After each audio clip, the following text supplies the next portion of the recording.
Welcome everyone, my name is Arthur. I am the Regional Director of Sales for the Texas region for Cady Studios, and today I have the privilege of chatting with none other than the great Matt Russell. He may have walked your halls at a time, but I'd love for Matt to take a moment to introduce himself and tell us your story. Well, thank you, sir. Appreciate that. It's a wonderful opportunity to be here today. So yes, my name is Matt Russell, infamous probably more than anything else. I am the recently retired principal of Allen High School. Served Allen ISD for 28 years, 29 years total in education, public education. And I've gotten a wonderful opportunity to come do some work for Cady, and so really excited about just opportunity to sit down and chat and reflect a little bit and reminisce a little bit, if you will, about my time as an educator. Yeah, I'm super excited. Cady, we always look for ways to connect with the school at a higher level. Like the way we make relationships and create long-lasting relationships is finding opportunities like this to connect at a different level. And so we do that with a couple of things, right? We do it with our Hero Photography Day, where we provide photography services for families at the school. So it's a little unique thing, but opportunities like this to connect with principals at a deeper level is super important to me. So. Well, and that's what I'm most excited about this opportunity with Cady. It's not so much about selling the photography, which that is part of it, but it's also to me really about an opportunity to continue to develop and grow leaders. That's something towards the tail end of my career especially I've enjoyed, is being able to help new administrators, new leaders come into their own, if you will, in regards to finding their own leadership style and becoming successful leaders in themselves. It's been very rewarding. Good. Well, so let's talk a little bit about your journey. You started out, just tell me your journey. Sure, I mean, fill in the blanks. Absolutely. I started my journey 29 years ago in Nacogdoches. Okay. I started at Nacogdoches High School. I was a special education teacher. Okay. I did that for a year while my wife was finishing up her master's degree there at SFA. And then she got a job in Plano, and so I ended up coming up. I knew somebody who got my foot in the door at Allen, and went to work for this little high school in Allen of about 1,800 kids, I think, at the time, in a building that was too small for us even then, and really had the unique opportunity to watch not only the school grow, but the town grow too. I think back to some of those first years, and I think about the 2-lane farm to market roads that we had in Allen, and it was just such a small school. So anyway, I worked kind of my way through the system now, and I started out in Allen as the vocational adjustment coordinator. Okay. And that role was helping special education students find jobs and keep jobs. Nice. Because we're such a small town, that was hard to do in town. Sometimes we had to come to Plano, or we had to go to McKinney to help kiddos find work. And so that was very rewarding. Got to do that for a while. And then I was kind of back to my roots a little bit. I was a resource math teacher, taught special education math. Got to do some co-teaching with some gen ed classrooms and some of those kind of things. And then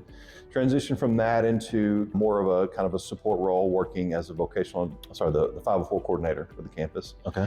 Got to support kids through that program and meet their needs. And then in 2007, I started working on my master's, thinking I don't want to be a principal. I don't want to do that. I want to just continue kind of in the special ed world, maybe be a coordinator that way. And lo and behold, I kind of got through that master's work and realized, wow, maybe I do want to make a bigger impact and pursue this thing called campus administration. So had a couple of different interviews. Interviewed in Salina, that didn't pan out, thankfully. Had several no's, and then finally got an opportunity in the summer of 2009. I got a phone call from principal and said, "Hey, what do you think about becoming a house principal?" I'd already interviewed and been told no. But they had some other opportunities that kind of changed. And so I remember my wife and I were walking into Panda Express. I don't know why I still remember that. And so, of course, very excited to get an opportunity to become a house principal at Allen High School. And got to do that for, I think, 6 or so years. And then I became an associate principal also at Allen High School. And that was fun because I would argue that the associate principal role in most schools is probably one of your busier roles. Ultimately, who things run through before they get to the principal. Okay. So that's a pretty busy job, lots of decisions to be made. And did that for 3 or 4 years, and then got an opportunity to go be the principal at one of the middle schools in Allen ISD, at Ford Middle School. I enjoyed being a middle school principal. Yeah. You can say what you want to about middle school kids. They're smelly, they make bad choices, but every day is a new day with a middle school kid. And so I really did enjoy. And that staff, although Allen High School is family. The staff at Ford really welcomed me, and I feel like we were able to do some great things when I was at Ford. So anyway, got an opportunity in 2020, right in the middle of COVID. Oh, nice. Yeah. Right in the middle of COVID to come back to Allen High School as the principal. And so I jumped on that opportunity, and here we are now, 5 years later. Got to be the principal at Allen High School for 5 years. Wow. So you really saw the growth from 1,800 students to what is it now? 5,200 or so. That's just 10 through 12. So what's the difference, if you think back, what's the difference, do you feel like, between small campus with 1,800 versus a campus with 5,000 students? I think when you're 1,800 or so and growing, you've got some opportunities for kids. I think the biggest advantage, I always got a lot of, I don't say criticism, but just a lot of people, well, y'all are too big, it's Allen High School, kids are just a number, those kind of things. And my argument was always, that's not accurate, because with a school that size, you're pooling all your resources on one campus. And so now you can create opportunities for kids that you can't do at other places. You can have a culinary program, and you can have a school store, and you can have 120 different clubs and organizations. Yeah. You can have a bank in your store. You can create opportunities for kids that other schools can't do just because you have the volume of kids. Yeah. I always kind of talk about, okay, if I wanted to start a club, underwater basket weaving or whatever, there's a good chance that if I'm interested in it at Allen High School, there's probably 20 other kids that might be interested in it too. And so now I can create an opportunity for kids to connect to school in ways that are outside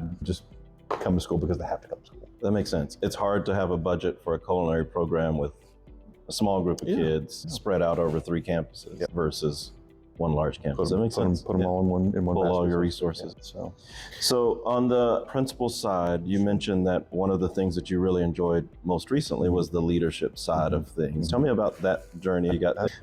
I think, to me, as an educator, especially one who was in a profession for almost 3 decades, I think you have a duty to continue to grow the profession.